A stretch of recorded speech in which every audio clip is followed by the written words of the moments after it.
ਡੰਗਰ ਤਾਂ ਵੱਜੇ ਆ ਲੈ ਵੀ ਇਹਨਾਂ ਜੇ ਕੋਈ ਹੁਣ ਡੰਗਰ ਲੱਭ ਜਾਵੇ ਤਾਂ ਫੇਰ ਸਵਾਦ ਆ।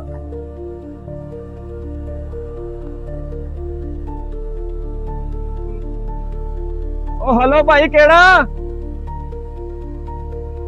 ਉਹ ਹਾਂ ਭਾ ਕਿੱਧਰ ਫਿਰੀ ਜਾਣਦੇ ਆ? ਉਹ ਭਾ ਇੱਧਰ ਹੀ ਆ, ਫਿਰਨ ਡਿਆ, ਵਪਾਰੀ ਬੰਦਾ ਵਾ ਤੇ ਮੈਨੂੰ ਕੋਈ ਡੰਗਰ ਡੁੰਗਰ ਦੀ ਲੋੜ ਸੀ, ਪਤਾ ਲੱਗਿਆ ਸੀ ਤੁਸੀਂ ਡੰਗਰ ਸੇਲ ਕਰਦੇ ਆ। ਉਹ ਸਹੀ ਜਗ੍ਹਾ ਤੇ ਆਇਆ ਵਾਲਾ ਦਿਆ ਬੰਦਿਆ।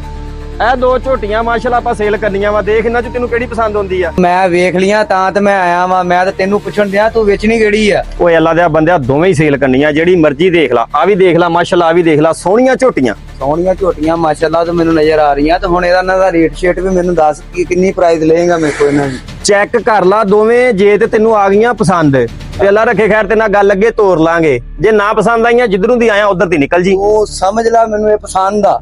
ਕਿਹੜੀ ਪਸੰਦ ਆ? ਦੋਵੇਂ